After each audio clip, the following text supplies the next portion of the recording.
Personne ne s'y attendait, pas même lui, et pourtant cela s'est produit sous les projecteurs, en plein cœur d'une émission, suivie par des millions de Français chaque midi. Une émission devenue culte, un rendez-vous familial, et au centre de ce cataclysme médiatique. Jean-Luc Reichmann, visage emblématique, trahi, choqué, bouleversé, qui décide aujourd'hui de briser le silence. Oui, vous avez bien entendu, il parle enfin, il avoue tout, dans une confession aussi rare que déchirante. Car ce n'est pas juste un candidat qui est parti, c'est bien plus que cela. C'est un pilier, un symbole, un jeune homme que tout le monde admirait, Émilien, le prodige, le champion des champions, celui qui semblait inébranlable. Et pourtant, en une fraction de seconde, tout a basculé. Un regard, un geste, un mot non prononcé, une tension dans l'air, puis le choc. L'annonce brutale, incompréhensible. Une sortie précipitée qui a laissé les téléspectateurs sans voix. Mais ce que vous ne savez pas, c'est que dans les coulisses, tout était en train de s'effondrer. Jean-Luc Reichmann, habituellement si souriant, si maître de lui, a vécu cela comme une trahison personnelle. Et aujourd'hui, il dit tout. Il vide son cœur. Il parle de manipulation, de pression, de décisions venues d'en haut, de conflits invisibles, d'un engrenage qu'il a broyé, car oui, il le dit en ces mots. « On m'a trompé !» Et derrière ces trois mots terribles se cache une vérité que personne n'avait osé dévoiler jusqu'à présent, une vérité qui change tout.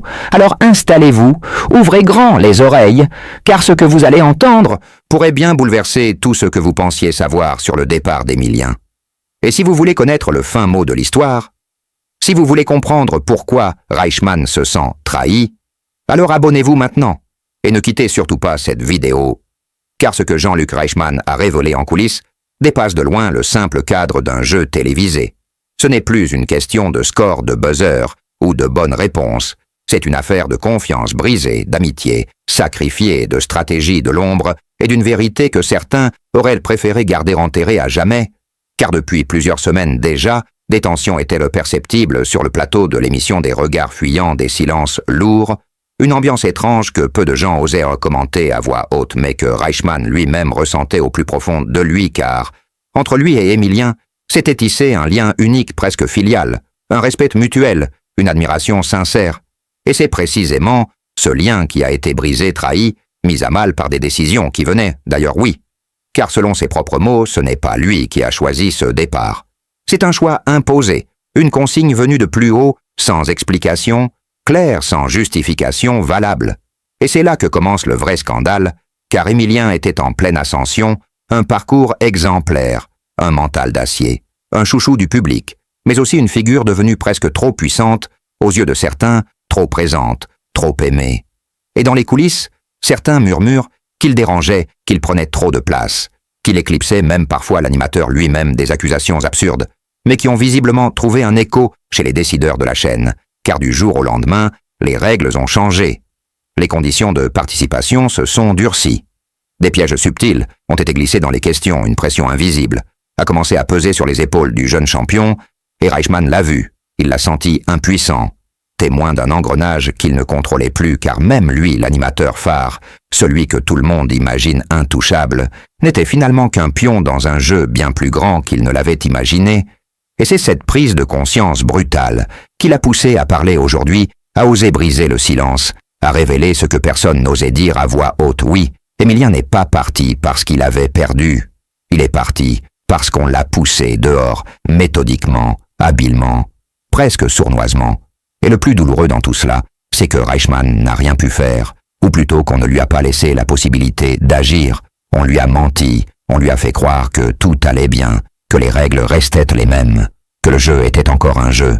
Mais il a vite compris qu'il s'agissait d'autre chose, d'un scénario déjà écrit, où Émilien n'avait plus sa place. Et ce sentiment d'impuissance, ce goût amer de la trahison, c'est ce qui le hante encore aujourd'hui.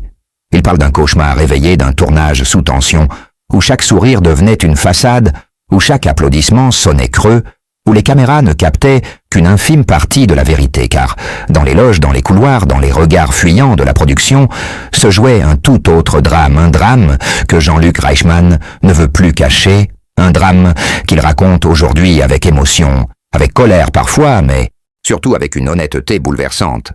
Car au-delà de l'émission, au-delà du show médiatique, il y avait un jeune homme brillant et un animateur sincère, réunis par une passion commune et séparés par des intérêts obscurs. Et si vous pensez que l'histoire s'arrête là, détrompez-vous, car ce que vous allez découvrir ensuite va encore plus loin.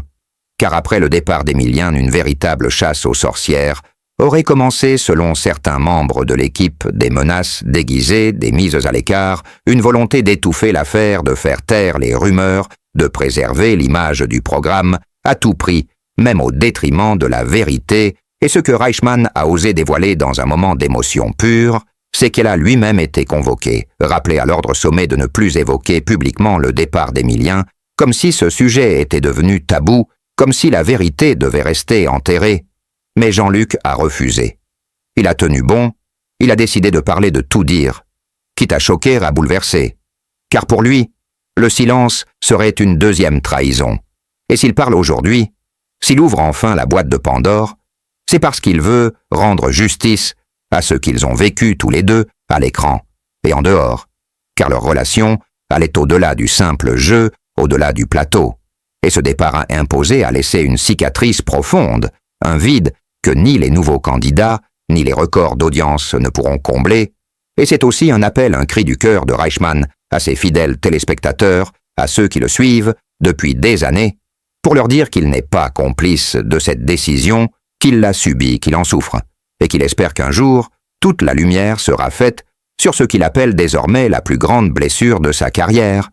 Et vous là maintenant, si vous êtes encore là, si vous ressentez cette tension, cette injustice, si vous voulez connaître tous les rebondissements, toutes les révélations, alors abonnez-vous, car ce n'est que le début d'une vérité bien plus vaste que ce que vous croyez, et dans les prochaines minutes, vous allez entendre des extraits inédits des coulisses des témoignages de membres de l'équipe des confidences d'Émilien lui-même, et des aveux que personne n'attendait, car derrière les projecteurs, derrière les sourires, se cache une guerre silencieuse. Une guerre que Jean-Luc Reichmann a décidé de ne plus cacher,